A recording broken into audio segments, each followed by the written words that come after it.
सीता जी को किसके श्राप के कारण श्री राम का वियोग सहना पड़ा। आपके मन में भी काफी बारी प्रश्न उठता होगा कि सीता माता को कौन से ऐसे कर्मों की सजा मिली थी कि उन्हें गर्भावस्था में अपने पति श्री राम से वियोग सहना पड़ा।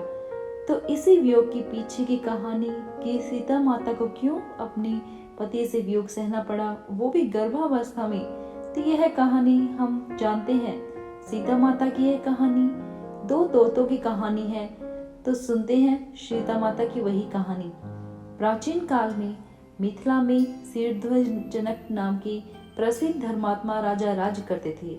एक बार की बात है, राजा जनक यज्ञ के लिए पृथ्वी जोत रहे थे। उस समय चौड़े मुंह वाली सीता यानी कि हल्के धंसने से बनी एक रेखा, वहां से एक कन्या का प्रादुर्भाव हुआ जो कि साक्षात लक्ष्मी के समान रूपवती थी। सीता से प्रकट होने के कारण ही कन्या का नाम भी सीता रखा गया। राजा जनक की पुत्री होने के कारण वह जानकी कहलाने लगी। दिनों दिन सीता जी के शरीर, रूप, लावण्य और गुणों की वृद्धि शुक्ल पक्ष की चंद्रमा की भांति होने लगी। एक दिन की बात है, सीता जी अपनी सभी सखियों के साथ बगीचे में खेल रही थी। वहां उन्हें एक पेड़ पर बड़े सुंदर दो तोते बैठे दिखाई दिए। वह पक्षी आपस में एक कथा कह रहे थे। इस पृथ्वी पर श्री राम नाम के एक प्रसिद्ध बड़े सुंदर राजा होंगे। उनकी महारानी का नाम सीता होगा। श्री राम समस्त राजाओं को अपने अधीन करके सीता के साथ 11,000 वर्षों तक राज्य करेंगे। धन्य है सीता और धन्य है श्री राम। तोतों के मुख से ऐसे वचन सुनकर सीता ने सोचा, ये दोनों पक्षी तो मेरे ही जीवन की कथा कह रहे हैं। इन्हें पकड़कर इनसे सभी बात पूछ लेती हूँ। सीता जी ने अपनी सखियों से उन दोनों तोतों को लाने को कहा। सखियां उन दोनों तोतों को पकड़ कर लाई और सीता जी को उन्हें दे दिया। सीता जी ने उन्हें बड़े प्यार से हाथ में लेकर पूछा, तुम दोनों बड़े सुंदर हो। मैं यह जानना चाहती हूँ कि तुम कौन हो और कहाँ से आए हो। राम और सीता कौन है, इसकी जानकारी तुम्हें कैसे हुई। सीता जी के पूछने पर उन पक्षियों ने कहा, हम लोग वाल्मीकि नाम के एक बड़े महर्षि के आश्रम में रहते हैं। उन्होंने रामायण नाम का एक बड़ा मधुर काव्य बनाया है। महर्षि अपने शिष्यों को प्रतिदिन रामायण पढ़ाते सुनाते हैं। प्रतिदिन पढ़ने सुनने से हमें भी उनकी बहुत सारी बातें मालूम हो गई हैं। हम तुम्हें श्री राम का परिचय देते हैं, सुनो।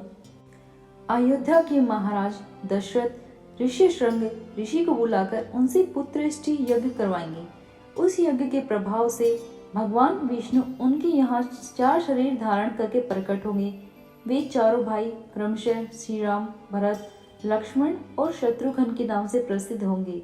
श्री राम महर्षि विश्वामित्र के साथ मिथिला आएंगे और राजा जनक के यहाँ रखा हुआ भगवान शिव का धनुष तोड़कर सीता के साथ विवाह करेंगे। उनके तीनों भाइयों का विवाह भी मिथिला में ही होगा। पक्षियों की बातें सीता माता के कानों में अमृत की भांति वर्षा कर रही थी। उन्होंने पक्षियों से पूछा, तुम्हारी बातें मुझे बड़ी प्रिय लगती हैं। श्री राम जी कैसे हैं, उनके गुणों का वर्णन करो। तोते की स्त्री सुगी समझ गई कि यही जनक नंदिनी है। उसने कहा, श्री रामचंद्र जी का रूप कितना मनोहर है, इसका वर्णन मैं कहाँ तक करूँ। वे सब प्रकार के ऐश्वर्य युक्त गुणों से युक्त हैं। जनक किशोरी से धन्य है जो रघुनाथ जी के साथ हजारों वर्षों तक प्रसन्नता पूर्वक रहेंगे। किंतु सुंदरी, तुम कौन हो जो इतने प्रेम से श्री रामचंद्र जी के गुणों का वर्णन सुन रही हो।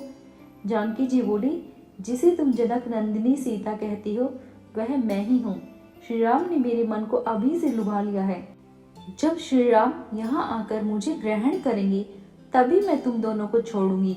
तुम दोनों मेरे घर में सुख से रहो और मीठे मीठे पदार्थों का भोजन करो।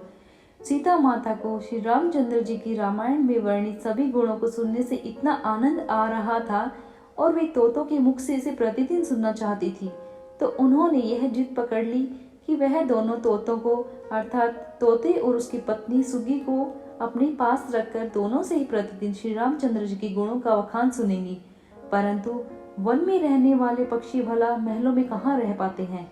उन्होंने सीता जी की बात सुनकर किसी अनिष्ट की आशंका से वह कांप उठे और उन्होंने सीता जी से विनती की कि हम तो वन के पक्षी हैं, पेड़ों पर रहते हैं और स्वच्छंद रूप से विचरण करते हैं।